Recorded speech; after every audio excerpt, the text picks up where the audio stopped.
নিজামউদ্দিন আউলিয়া রহমতুল্লাহ আলাইহির একজন মুরিদ। আমি বললাম, যখন সালমান শাহ নামটা দেখলাম, স্বাভাবিকভাবে আমার কাছে একটু প্রশ্ন আসলো, যে আমি বললাম যে এই সালমান শাহ উনি কে? তখন খাদেম সাহেব আমারে বললেন যে হুজুর, উনি তো এমন মস্ত বড় একজন আল্লাহর ওলি, উনার অসংখ্য কারামত, এর মাঝে একটা কারামত, যেই কারামতটা প্রকাশ হওয়ার পরে উনি সাথে সাথে ইন্তেকাল করলেন, ওনার মাজার শরীফ এই জায়গায় হয়েছে। সুবহানাল্লাহ। আমি বললাম, আমার খুব আগ্রহ তৈরি হলো, আমি বললাম যে খাদেম সাহেব, কি এমন কারামত উনার প্রকাশ পাইল, যেই কারামতের কারণে ওনার সাথে সাথে গোপন হয়ে যেতে হলো? তখন উনি বললেন যে হুজুর, ওনার কারামতটা বড় কঠিন এক কারামত। আমার নিয়ে গেল যে দেখেন, এটা হলো দিল্লির শাহী মসজিদ। কি মসজিদ? দিল্লির শাহী মসজিদ, চমৎকার মসজিদ। এখন তো আরো সুন্দর করছে। ওই সময় বাদশাহ এই মসজিদে নামাজে আসতেন। চমৎকার মসজিদ। স্বাভাবিকভাবে বাদশাহ যে মসজিদে নামাজ পড়েন, ওই মসজিদের ইমাম সাহেব যিনি থাকেন, খতিব সাহেব যিনি থাকেন, ওনার ইন্টারভিউর মাধ্যমে একদম ভালো যোগ্যতা সম্পন্ন, সার্টিফিকেটওয়ালা, কণ্ঠ ভালোওয়ালা, তেলাওয়াত ভালোওয়ালা এমন একজনকে হাফেজ হিসেবে, ইমাম খতিব হিসেবে নিয়োগ দেওয়া হয়। কথা কোন ঠিক কিনা? স্বাভাবিকভাবে ভালো মসজিদ যেগুলা, ওইগুলাতে তো অনেক ইন্টারভিউ হয়। উনি আমাকে বলতেছেন যে হুজুর, এই মসজিদে ওনার একটা কারামত প্রকাশ হয়েছে। ওই কারামত প্রকাশ হওয়ার পরে উনি গোপন হয়ে গেলেন, ওনার মাজার শরীফ এই জায়গায় হয়ে গেছে। কথা বুঝতেছেন তো? আমি আরো একটু আগ্রহ তৈরি হলো। আমি বললাম যে হুজুর, খাদেম সাহেবকে বললাম যে খাদেম সাহেব, কি এমন কারামতটা আপনার মুখ থেকে আমি শুনতে চাই। তখন উনি আমাকে এই কারামতটা তুলে ধরলেন। এটাই আপনাদের সামনে এখন তুলে ধরছি, যে আল্লাহর ওলি যখন কেউ হয়, আল্লাহ রাব্বুল আলামিন তার মর্যাদা কত বাড়ায়া দেয়। সুবহানাল্লাহ কইতেন না? আমার বাইরারি খাদেম সাহেব আমাকে বলে, হুজুর, ওই সালমান শাহ ছিল পাগল বেশে একজন মস্ত বড় আল্লাহর ওলি। কেউ তারে চিনতে পারত না, এত বড় আল্লাহর ওলি। সালমান শাহ পাগল বেশে ঘুরতো, আসলে ছিল সে এলাকার কুতুব। ওই কুতুব শুধু রাস্তায় রাস্তায় বাইরে বাইরে ঘুরতো, মসজিদের মধ্যে নামাজে যাইতো না। আজান হইল, একদিন মসজিদের মুসল্লিরা নিজামউদ্দিন আউলিয়ার কাছে বিচার দিল, নিজামউদ্দিন, আপনার না মুরিদ সালমান শাহরে না আপনি বড় আদর করেন, আজানও হয় মসজিদে, মসজিদে বড় মুসল্লিরা নামাজ পড়ে, আপনার সালমান শাহ মসজিদে ঢুকে না। সুবহানাল্লাহ। বিচারটা কেমন করা হইল না? স্বাভাবিকভাবে পীর মসজিদ একটু লজ্জাও পাইছে যে আমার মুরিদ নামাজ পড়ে না। ঠিক নি বাবা? হুজুর ডাক দিলেন, এ সালমান শাহ, তোর কারণে আমার বেইজ্জতি, নামাজ কেন পড়তে যাস না? এখন থেকে আমি তোর পীর মসজিদ হুকুম করলাম, নামাজে যাইবে, মসজিদে নামাজ পড়বে। গভীর মনোযোগ। কেন আমরা ওলি আল্লাহর কদমে আসবো রে বাবা? ওলি আল্লাহ স্বাভাবিকভাবে কেউ ওলি আল্লাহ হয় না, রিয়াজত সাধনার বলে ওলি আল্লাহ হয়। তাদের সম্পর্কটা থাকে আমার আল্লাহর সাথে। এই জন্য শায়ের লেখছেন, আউলিয়ার দরবার শুধু প্রেমেরই কারবার, আউলিয়ারা ইশকের বলে কত খেলা খেলতে পারে, আউলিয়ারা ইশকের বলে কত খেলা খেলতে পারে। আরে মায়া মানুষ পুরুষ বানাই বুগদাদের মাজার, আউলিয়ার দরবার শুধু প্রেমে রই কারবার। কথা কোন ঠিক কিনা? আরে আউলিয়ারা ইশকের বলে কত খেলা খেলতে পারে, আরে বিনা নৌকায় সাগরে পারি সিলেটের মাজার, আউলিয়ার দরবার শুধু প্রেমের ওই কারবার। কথা কোন ঠিক কিনা? নিজামউদ্দিন আউলিয়া ডাক দিয়ে বললেন, সালমান শরীফ, আমি তোর পীর মুর্শিদ, হুকুম করলাম নামাজে ঢুকবে, নামাজে যাইবে, নামাজ পড়বে মসজিদে যাইয়া। নিজামউদ্দিন আউলিয়া পীর মুর্শিদকে এত শ্রদ্ধা করতেন, বললেন হুজুর আপনি হুকুম করলেন নামাজে যাওয়ার জন্য, আমি নামাজে যাব, কোনো অসুবিধা নাই, নামাজ পড়ব। আজকেই মাগরিবের নামাজ আমি মসজিদে আদায় করব। তবে গো হুজুর আমার দৃষ্টিতে তো আমি ইমাম খুঁজা পাই না। পাগলাই কি কয়, আমার দৃষ্টিতে তো আমি ইমামই খুঁজে পাই না। পিসা হুজুরকে বুঝছি, এত ফন্ডিতি করিস না। পীরের কাছে মুরিদের খবর আছে না নাই? কথা কয় না, আছে না নাই? পীরের কাছে তো মুরিদের খবর আছে। যখন কইলো যে হুজুর নামাজে যাব, আমি তো ইমাম খুঁজে পাই না, হুজুর কয় এত ফন্ডিতি করিস না, নামাজও যাইবি। ঠিক আছে হুজুর, আপনি বলছেন, আর কোনো কথা নাই। কষ্ট হইতেছে না তো? হুজুর আজকে মাগরিব থেকে আমি মসজিদে নামাজে যাব, এই কথা বলে হুজুর বিদায় নিলেন। সালমান শাহ মসজিদের সামনে ঘোরাফেরা করে, দিল্লির মসজিদের সামনে। দিল্লির শাহী মসজিদ এখনো কত সুন্দর মসজিদ। মুসল্লিরা সালমান শাহর দিকে তাকাই, যারা বিচার দিল যে আজান হইলে দেখি মসজিদে ঢুকে কিনা। আজান হইল, মসজিদে মুয়াজ্জিন আজান দিল, মাগরিবের আজান মুয়াজ্জিন কত সুন্দর করে দিয়ে দিল। আল্লাহু আকবার, আল্লাহু আকবার। আজান মুসল্লিদের কানের মধ্যে গিয়ে পৌঁছলো। ঝাঁকে ঝাঁকে মুসল্লি মসজিদে ঢুকে, সালমান শাহ বাইরে ঘুরে। কি করে? পাগলাই বাইরে ঘুরে। যারা বিচার দিল তারা তো শুধু ঘুরতেছে, দেখি পাগলাই পীর মুর্শিদের কাছে তো বলছে ঢুকবে, দেখি মসজিদে ঢুকে কিনা। এই কথা বলা তারা ফলো করতেছে। ইমাম সাহেব মসজিদে ঢুকলেন। ঘটনাক্রমে ওই দিন মাগরিবের নামাজের মাঝে দিল্লির, ভারতের যিনি বাদশাহ, দিল্লির রাজ সিংহাসনে যিনি বসেন, ওই বাদশাহ মসজিদের মধ্যে উপস্থিত, ইমামের পিছনে নামাজ আদায় করবে। সালমান শাহ সবাই মসজিদে ঢুকে গেল, একদম পিছনের কাতারে গিয়ে মুসল্লিদের সাথে দাঁড়াইছে। পাগলাই তো পাগলাই পিছনে দাঁড়াইছে। সবাই মসজিদের মধ্যে একামত দিচ্ছে। কি দিচ্ছে? মসজিদের মধ্যে একামত চলছে। একামত শেষ হয়ে গেল। ইমাম সাহেব আল্লাহু আকবার বলে নামাজের নিয়ত করলো। সব মুসল্লি মসজিদ নীরব, একটাও আওয়াজ নাই। সবচাইতে পিছনের কাতারের মধ্যে সালমান শাহ দাঁড়াইছে। হুজুর সুন্দর কণ্ঠে, দিল্লির শাহী মসজিদের ইমাম, আবার আজকে বাদশাহ নামাজে আসছে। এত সুন্দর করে কোরআন তেলাওয়াত শুরু করলেন। প্রথম রাকাত সুন্দর করে নামাজ শেষ হলো, রুকু হলো, সেজদা হলো।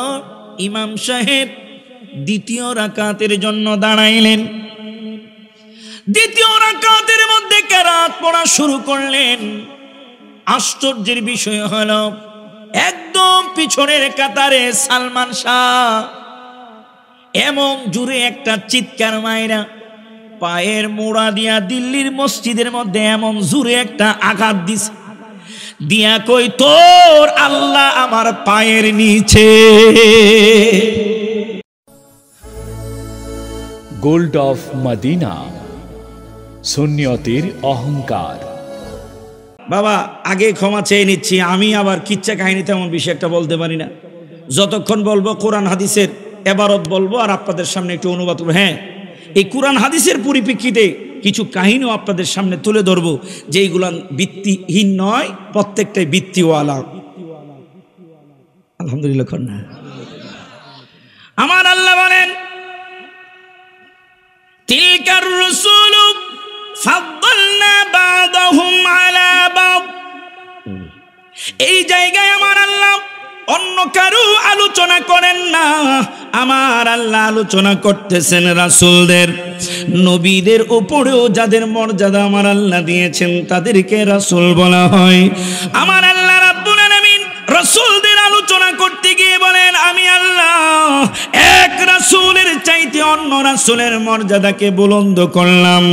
এবার যদি আল্লাহকে বলি, আল্লাহ তুমি কেমনে এক রাসূলের চাইতে অন্য রাসূলের মর্যাদা বাড়ায়া দিলা? আমার আল্লাহ বলেন, মিনহুম মান কাল্লামাল্লাহ, রাসূলদের মধ্য থেকে এমন কিছু রাসূল আছে যারা আমি আল্লাহর সাথে ডাইরেক্ট কথা বলতে পারে। এই রকম অনেক রাসূলই আল্লাহর সাথে কথা বলতে পারতো। মুফাসসিরিনে কেরামগণ একজন রাসূল আছেন, তুর পাহাড়ে গেলে আল্লাহর সাথে ডাক দিলেই আল্লাহ কথা শুনতো, কথা বলতো। মুসা কালিমুল্লাহর কথা মুফাসসিরিনে কেরামগণ বলেন অন্য অন্য রাসূলের চাইতে আল্লাহর সাথে কথা ডাইরেক্ট বলার কারণে আমার আল্লাহ মুসা কালিমুল্লাহর মর্যাদাকে বাড়ায়া দিলেন। এরপরে আমার আল্লাহ বলেন, ওয়ারাফা বা'দাহুম দারাজাত। আল্লাহু আকবার। আমার আল্লাহ বলেন, রাসূলদের মধ্য থেকে এমন একজন রাসূল আছে রে, আমি আল্লাহ ওয়ারাফা সুউচ্চ করলাম, ওয়ারাফা সুউচ্চ করলাম, ওয়ারাফা বা'দাহুম দারাজাত। আমি আল্লাহ সমস্ত রাসূলের চাইতে ওই রাসূলের মর্যাদাকে আমি আল্লাহ রাব্বুল আলামিন এত সুউচ্চ করলাম, তার দরজাকে এত সুউচ্চ করলাম, এত মর্যাদায় আমি আল্লাহ কোন রাসূলকে পৌঁছাই না। আল্লাহ বলেন, ওয়ারাফা বা'দাহুম দারাজাত। আমি আল্লাহ রাব্বুল আলামিন একজন রাসূলের মর্যাদাকে সুউচ্চ করলাম। মুফাসসিরিনে কেরামগণ বলেন উনি অন্য কেউ নন, আমার আপনার নবী, দু জাহানের বাদশা নবী মুহাম্মদুর রাসূলুল্লাহ সাল্লাল্লাহু আলাইহি ওয়াসাল্লাম। আমার আপনার নবীর মর্যাদাকে আল্লাহ সুউচ্চ করেছেন, এই জন্য আমরা খুশি না বেজার? আরো জোরে কোন খুশি না বেজার? আমার ভাইয়েরা, আমার নবী আপনার নবীর মর্যাদাকে আল্লাহ এত সুউচ্চ করেছেন যেই জায়গায় আল্লাহ রাব্বুল আলামিন অন্য কোন রাসূলদেরকে পৌঁছার সুযোগ দেন নাই। সুবহানাল্লাহ। এখন আল্লাহকে যদি বলি, আল্লাহ তুমি কেমনে এত মর্যাদা দিলা? আল্লাহ রাব্বুল আলামিন কুরআনুল কারীমের অন্য আয়াতে কারিমার মাঝে বলেন, ওয়ারাফা'না লাকা যিকরাক। আমি আল্লাহ রাব্বুল আলামিন আমার হাবিবের জিকিরকে বুলন্দ করে দিলাম। বুখারী শরীফের মধ্যে কিতাবুত তাফসিরের মধ্যে দেখলাম, এই আয়াতের কারিমার তাফসিরের মধ্যে দেখলাম আমার নবী আপনার নবীর জিকিরকে আমার আল্লাহ কেমনে বুলন্দ করলেন। হাদিসে কুদসির মধ্যে আল্লাহ বলেন, ইযা যুকিরতু যুকিরতা মাই। যেই জায়গায় আমি আল্লাহর জিকির হবে ওই জায়গায় আমার হাবিবের জিকির হবে।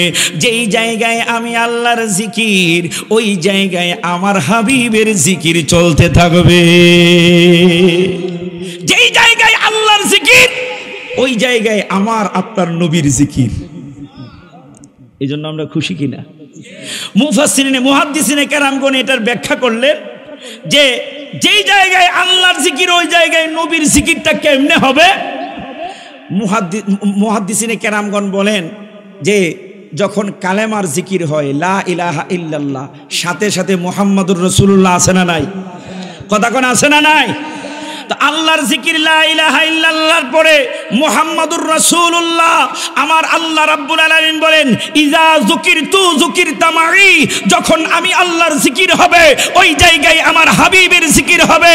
এই জন্য কালেমার মাঝে আমার নামের পাশে আমার হাবিবের নাম মোবারক আমি আল্লাহ লিখে দিলাম।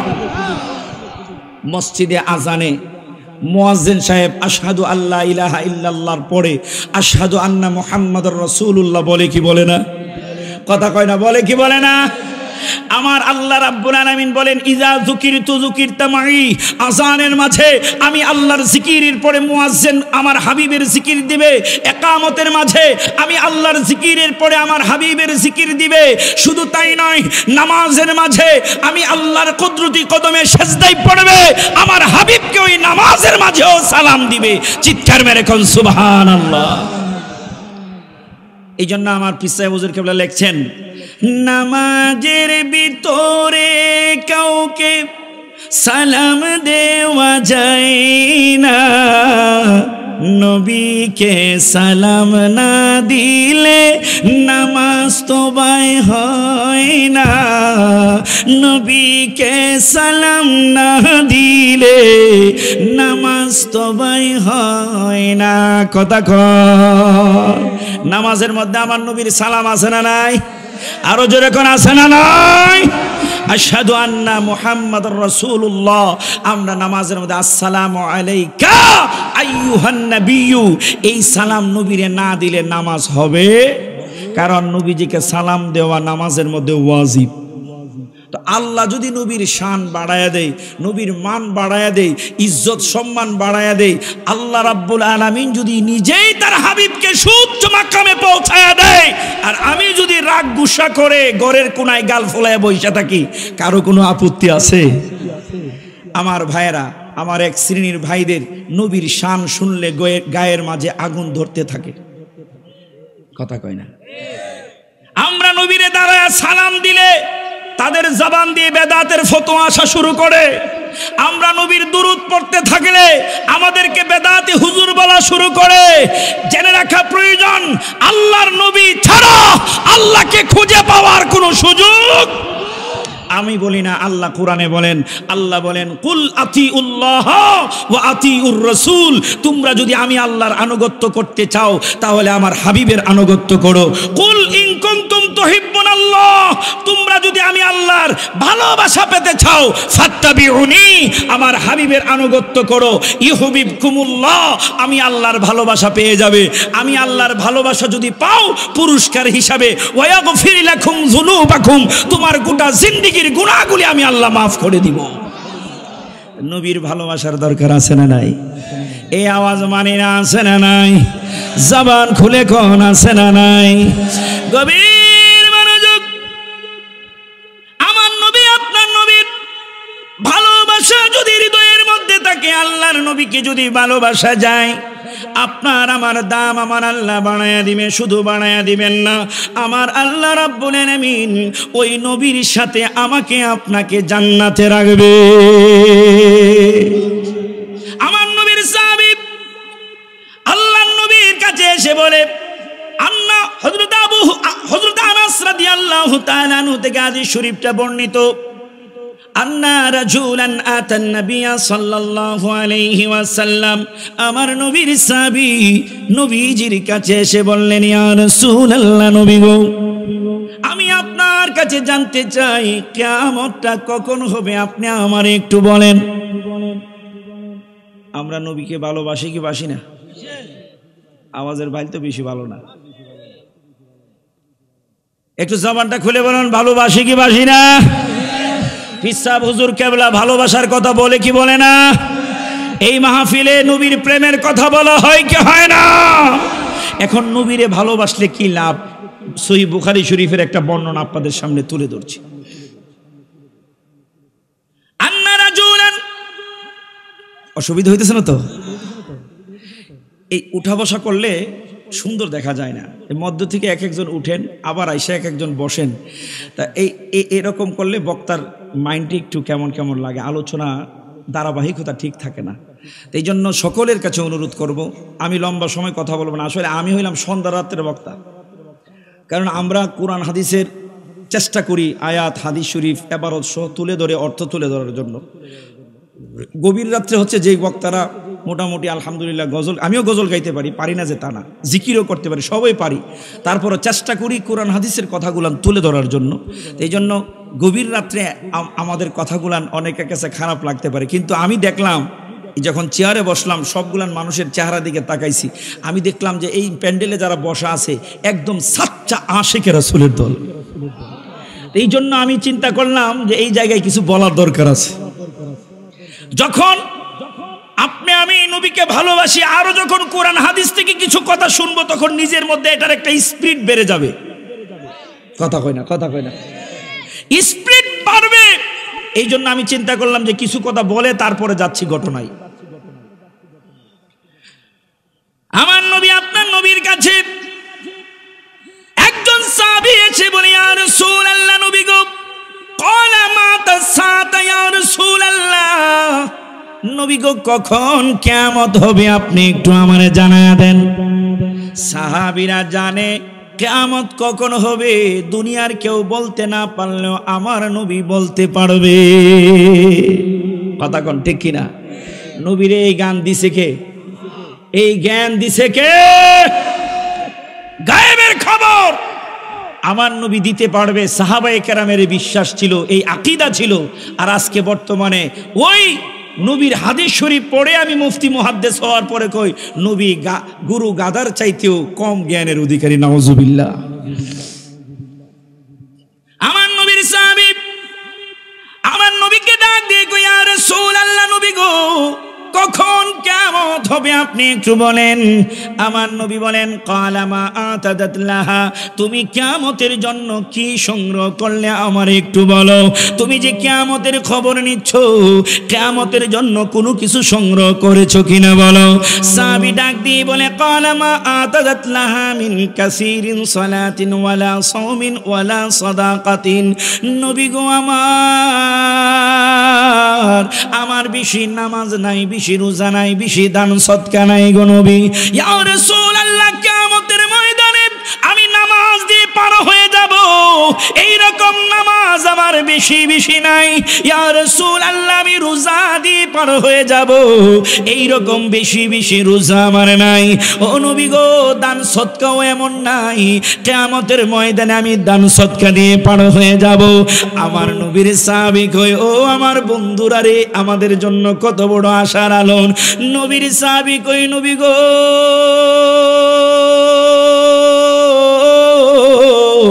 একটা জিনিস আমার আছে গো নবী, যেই জিনিসটার বড় বড় স্বামী রাখি। আমার নবী কই, সাহাবী রে, কি এমন তোমার আছে তুমি বলো। সাহাবী কই, নবী গো, ওয়ালাকিন্নী আহাব্বাল্লাহ ওয়া রাসূলুহু, আমার অন্তরের মধ্যে একটা জিনিস আছে, আল্লাহর প্রতি ভালোবাসা আর আপনি নবীর প্রতি ভালোবাসা। ইয়া রাসূলুল্লাহ, আল্লাহর উপর ভালোবাসা আছে আর আপনি নবীর উপর ভালোবাসা আছে। আমার নবী বললেন, সাহাবী রে, ও সাহাবী, তুমি যেই কথা শুনাইলা আমি নবী শুনতে পাইলাম, আমি তোমাকে সার্টিফিকেট দিচ্ছি, আমি নবীর ভালোবাসা তোমার অন্তরে আছে। ক্বালা, আমি নবী তোমাকে বলে দিচ্ছি, আনতা মা'মান আহবাবতুহু, যার ভালোবাসা তোমার আছে তুমি তার সাথে জান্নাতে থাকবে। ও বন্ধুরা রে, আপনাদের কাছে জানতে চাই, আমাদের হৃদয়ে নবীর ভালোবাসা আছে না নাই? আওয়াজ দিয়ে বলুন, আছে না নাই? একবার দেখা দাও যদি ও গো কমলে ওয়ালা, সবাই একবার দেখা দাও যদি ও গো মদিনা, হাসি মুখে পড়াবো তোমায় হাজার ফুলের মালা। সবাই ইয়া রাসূল ইয়া হাবিব, সবাই ইয়া রাসূল ইয়া হাবিব। গোলাপ নীলাম, গাধা নীলাম, নীলাম রজনীগন্ধা,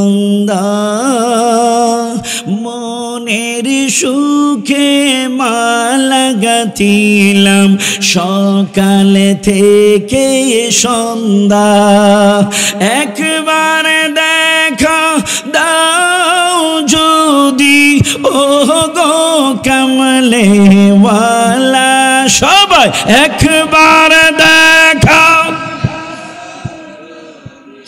ও গো, হাসি মুখে পড়াব তোমায় সবাই ইয়া রাসূলুল্লাহ ইয়া হাবিব জুড়ে ইয়া রাসূল ইয়া হাবিব। নবীর ভালোবাসা থাকলে দাম আছে না নাই? আরো জোরে কোন আছে না নাই? আমার নবীর শ্রেষ্ঠ সাহাবী হযরত আবু বকর সিদ্দিক রাদিয়াল্লাহু তাআলা, যে আবু বকর সিদ্দিক আমার নবীর সাথে ছায়ার মতো সব সময় থাকতো, ওই আবু বকর সিদ্দিক রাদিয়াল্লাহু তাআলা, ও বন্ধুরা রে, নবীর ভালোবাসার কত দাম, কত দাম, কত দাম। ওই আবু বকর সিদ্দিক আমার নবীর শ্রেষ্ঠ সাহাবী, মদিনাতুল মুনাওয়ারায় গেলে নবী মদিনা শরীফে নবীজিকে সালাম দেওয়ার পরেই আবু বকর সিদ্দিককে সালাম দিতে হয়, কথা কোন ঠিক কিনা? আমার ভাইরা, নবীর ভালোবাসার অনেক দাম, অনেক দাম।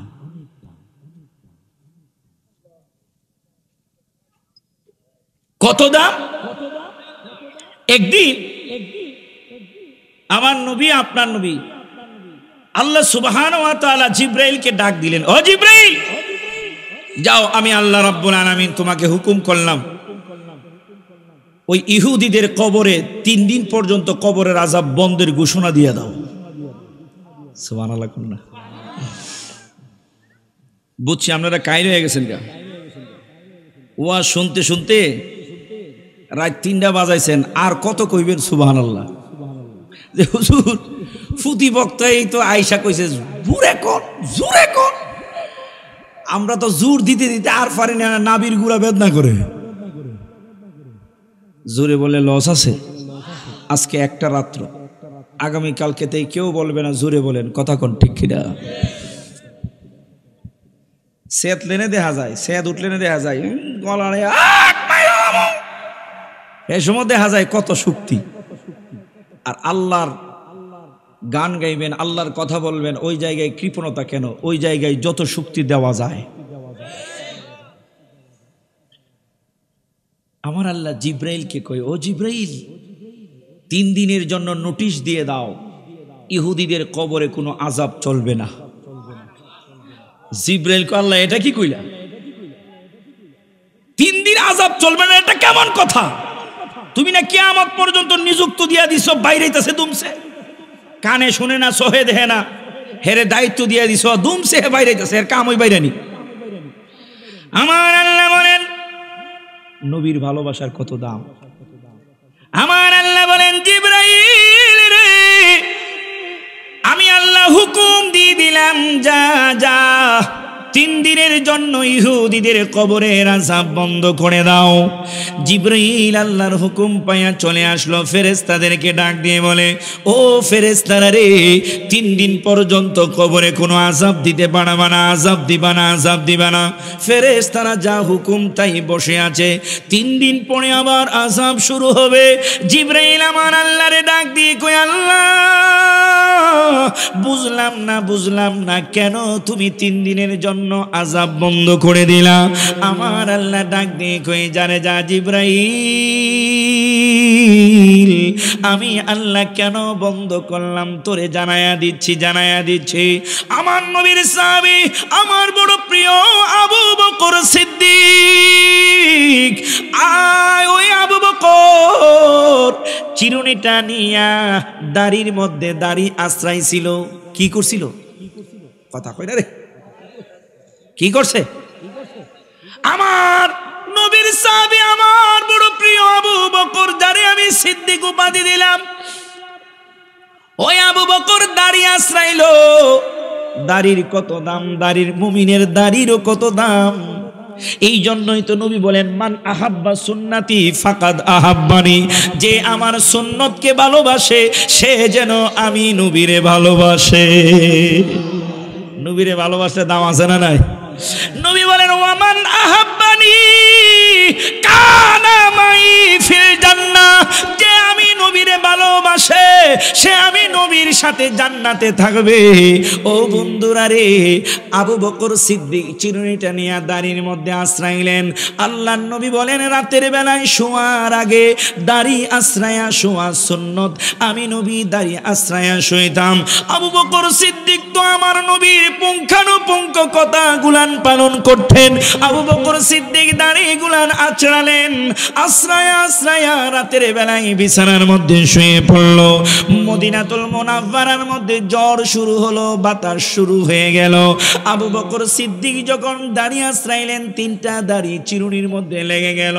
ওই তিনটা দাড়ি উঠতে উঠতে উঠতে উঠতে ইহুদিদের কবরের মধ্যে গিয়ে পড়ে গেল। আমার আল্লাহ কই, জিবরাইল রে, আবু বকর সিদ্দিকের দাড়ির এত দাম আমি আল্লাহ বাড়ায়া দিলাম। আবু বকর সিদ্দিকের তিনটা দাড়ি ইহুদিদের কবরে পড়ার কারণে আমি আল্লাহ 3 দিন পর্যন্ত ইহুদিদের কবরের আযাব বন্ধ করে দিলাম। সুবহানাল্লাহ কইতেন না? এই জন্যই তো আমার নবী বলেন, হক্কানি কোন ওলি আল্লাহ যদি একটা গ্রামের উপর দিয়া হেঁটে যায়, হক্কানি কোন ওলি আল্লাহ যদি একটা গ্রামের উপর দিয়া হেঁটে যায়, আমার আল্লাহ ওই আল্লাহর ওলির কদমের ইজ্জতে, তার হেঁটে যাওয়ার ইজ্জতে 40 দিন পর্যন্ত ওই এলাকার কবরের আযাব বন্ধ কইরা দে। কয়দিন? আল্লাহু আকবার কর। 40 দিন কবরের আযাব বন্ধ। কি রে ভাই, আল্লাহর ওলি হাইটা গেলে 40 দিন পর্যন্ত, উনিও যেমন আমিও তো এমন হই। আমারও পা আছে, উনারও পা আছে, আমারও হাত উনারও হাত। উনিও বিবাহ করছে, আমিও বিবাহ করলাম। উনারও শ্বশুর বাড়ি আছে, আমারও শ্বশুর বাড়ি আছে। উনি হাইটা গেলে 40 দিন পর্যন্ত কবরের আযাব বন্ধ হয়ে যায়। কারণটা কি? কারণ আছে না নাই? সহিহ বুখারীর মধ্যে দেখলাম কারণটা। সহিহ বুখারী শরীফের মধ্যে হাদিসে কুদসিতে আমার আল্লাহ বলে দিলেন, কারণটা হলো যে তোমার মতো দেখতে হলেও শুনে রাখো, এই লোকটা ফরজ ইবাদতের পাশাপাশি অধিক পরিমাণে নফল ইবাদত বন্দেগী করতে করতে করতে করতে ফাইদা আহবাবতু, আমি আল্লাহর ভালোবাসা পেয়ে গেছি। আল্লাহর ভালোবাসা যদি পায়া যায়, আল্লাহ কই সে ওলি আল্লাহ হয়ে যায়। সুবহানাল্লাহ, জামান খুলে কন্যা।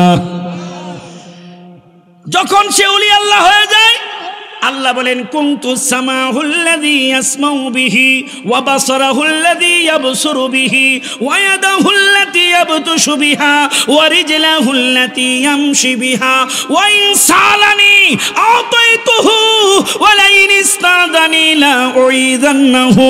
ও বন্ধুরে, সহিহ বুখারী শরীফে হাদিসে কুদসিতে আমার আল্লাহ বলেন, যখন আমি আল্লাহ কাউরে ভালোবেসে ফেলে, যে ওই লোকটা যেই কান দিয়া শুনে, ওই কানটা আমি আল্লাহর কুদরতি কান হয়ে যায়। ওয়া বাসারাহুল্লাযী ইয়াবসুরু বিহি, ওই যে চোখ দিয়ে সে দেখে, ওই চোখটা আমি আল্লাহর কুদরতি চোখ হয়ে যায়। ওয়া ইয়াদাহুল্লাতী ইয়াবতিশু বিহা, যেই হাত দ্বারা সে ধরে, ওই হাতটা আমি আল্লাহর কুদরতি হাত হয়ে যায়। ওয়া রিজলাহুল্লাতী ইয়ামশি বিহা, যেই পা দ্বারা সে চলে, ওই পাটা আমি আল্লাহর কুদরতি পা হয়ে যায়। ওয়া ইন সালানি আতাইতুহু, তার জবানটার এমন দাম বেড়ে যায়, আমি আল্লাহর কাছে কিছু সওয়াল করতে দেরি হয়, আমি আল্লাহ দিতে দেরি করি না।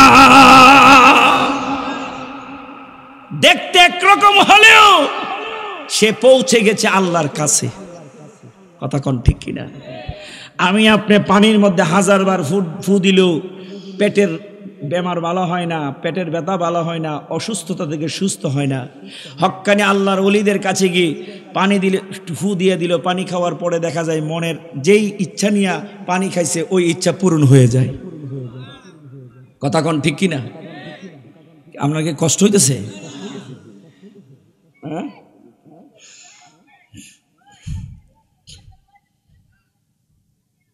আমি প্রথমে বললাম একটু উঠা বসা করলে আমার জন্য একটু অসুবিধা হয়, কারণ আপনাকে কষ্ট হইলে তো উঠা বসা করবেন।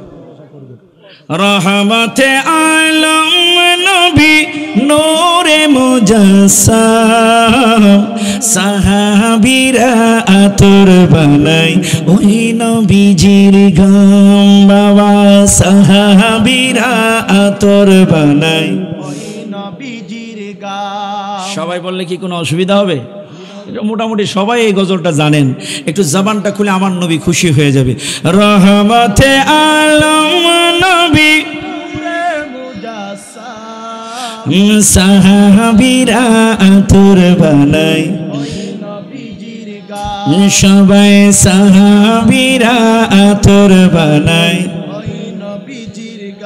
চিনো মানো জানো কেমন আমার নবীজি, যাহার পাগল চন্দ্র সূর্য তারকারাজি। বাবা আরো শুনবানি সুন্দর কাহিনী, জান্নাতের রুমে রুমে লেখা নবীর নাম, জান্নাতের রুমে রুমে লেখা নবীর নাম। সবাই রহমতে আলম নবী হাম সাহাবীরা আতর বানাই ওই নবীজির গাম। গভীর মনোযোগ। আমিও যেমন আল্লাহর ওলিও ঠিক তেমন, এরপরও আমার আল্লাহর ওলির এত মর্যাদা দিলেন। সহিহ বুখারীর হাদিস শরীফটা আপনাদের সামনে তুলে ধরলাম, তাদের জবানটার এত দাম বেড়ে যায়। আমার আল্লাহ রাব্বুল আলামিনের কাছে কিছু চাইতে দেরি হয়, আমার আল্লাহ দিতে দেরি করে না। ও বন্ধু, আমাদের পার্শ্ববর্তী রাষ্ট্র, তার নাম হলো ভারত। আছে না নাই? কথা কয় না, আছে না নাই? ভারতের মধ্যে খাজা মঈনুদ্দিন চিশতি সানজিরি আজমিরি রহমাতুল্লাহি আলাইহি, আজকের দরবার শরীফের পীর সাহেব হুজুর কেবলা, ওনার নামের পিছনে চিশতি আছে না নাই?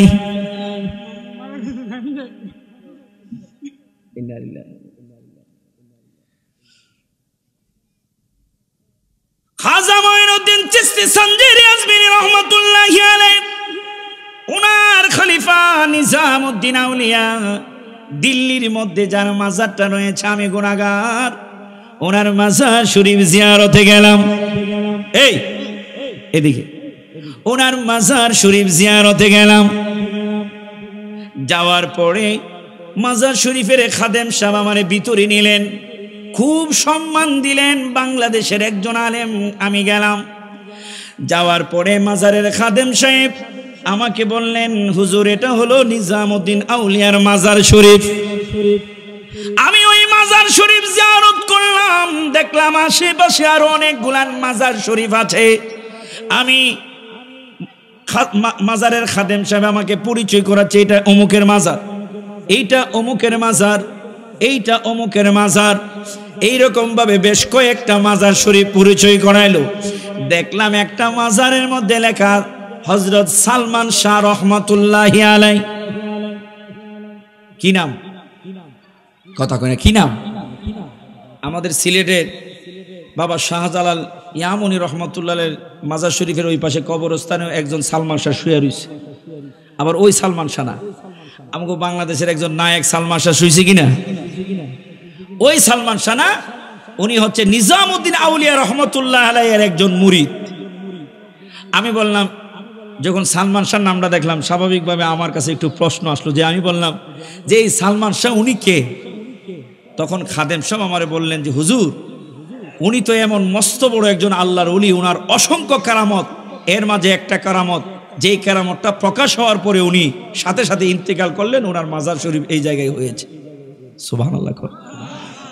আমি বললাম, আমার খুব আগ্রহ তৈরি হলো, আমি বললাম যে খাদেম সাহেব কি এমন কারামত উনার প্রকাশ পাইল, যেই কারামতের কারণে উনার সাথে সাথে গোপন হয়ে যেতে হলো? তখন উনি বললেন যে হুজুর, ওনার কারামতটা বড় কঠিন এক কারামত। আমার নিয়ে গেল যে দেখেন, এটা হলো দিল্লির শাহী মসজিদ। কি মসজিদ? দিল্লির শাহী মসজিদ, চমৎকার মসজিদ, এখন তো আরো সুন্দর করছে। ওই সময় বাদশাহ এই মসজিদে নামাজে আসতেন, চমৎকার মসজিদ। স্বাভাবিকভাবে বাদশাহ যে মসজিদে নামাজ পড়েন, ওই মসজিদের ইমাম সাহেব যিনি থাকেন, খতিব সাহেব যিনি থাকেন, ওনার ইন্টারভিউর মাধ্যমে একদম ভালো যোগ্যতা সম্পন্ন, সার্টিফিকেটওয়ালা, কণ্ঠ ভালোওয়ালা, তেলাওয়াত ভালোওয়ালা এমন একজনকে হাফেজ হিসেবে, ইমাম খতিব হিসেবে নিয়োগ দেওয়া হয়। কথা কোন ঠিক কিনা? স্বাভাবিকভাবে ভালো মসজিদ যেগুলা, ওইগুলাতে তো অনেক ইন্টারভিউ হয়। উনি আমাকে বলতেছেন যে হুজুর, এই মসজিদে ওনার একটা কেরামত প্রকাশ হয়েছে। ওই কেরামত প্রকাশ হওয়ার পরে উনি গোপন হয়ে গেলেন, ওনার মাজার শরীফ এই জায়গায় হয়ে গেছে। কথা বুঝতেছেন তো? আমি আরো একটু আগ্রহ তৈরি হলো। আমি বললাম যে হুজুর, খাদেম সাহেব বললাম যে খাদেম সাহেব, কি এমন কেরামতটা আপনার মুখ থেকে আমি শুনতে চাই। তখন উনি আমাকে এই কেরামতটা তুলে ধরলেন। এটাই আপনাদের সামনে এখন তুলে ধরছি যে আল্লাহর ওলি যখন কেউ হয়, আল্লাহ রাব্বুল আলামিন তার মর্যাদা কত বাড়ায়া দেয়। সুবহানাল্লাহ কইতেন না? আমার বাইরারি খাদেম সাহেব আমাকে বলে, হুজুর, ওই সালমান শাহ ছিল পাগল বেশে একজন মস্ত বড় আল্লাহর ওলি, কেউ তারে চিনতে পারত না, এত বড় আল্লাহর ওলি। সালমান শাহ পাগল বেশে ঘুরতো, আসলে ছিল সে এলাকার কুতুব। ওই কুতুব শুধু রাস্তায় রাস্তা বাইরে বাইরে ঘুরতো, মসজিদের মধ্যে নামাজে যাইতো না। আজান হইল, একদিন মসজিদের মুসল্লিরা নিজামউদ্দিন আউলিয়ার কাছে বিচার দিল, নিজামউদ্দিন, আপনার না মুরিদ সালমান শাহরে না আপনি বড় আদর করেন, আজানও হয় মসজিদে, মসজিদে বড় মুসল্লিরা নামাজ পড়ে, আপনার সালমান শাহ মসজিদে ঢুকে না। সুবহানাল্লাহ কোন? বিচারটা কেমন করা হইল না?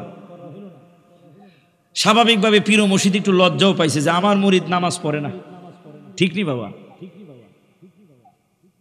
হুজুর ডাক দিলেন, এ সালমান শাহরি, তোর কারণে আমার বেইজ্জতি, নামাজ কেন পড়তে যাস না? এখন থেকে আমি তোর পীর ও মসজিদ হুকুম করলাম, নামাজে যাইবে, মসজিদে নামাজ পড়বে। গভীর মনোযোগ। কেন আমরা ওলি আল্লাহর কদমে আসবো রে বাবা? ওলি আল্লাহ স্বাভাবিকভাবে কেউ ওলি আল্লাহ হয় না, রিয়াজত সাধনার বলে ওলি আল্লাহ হয়।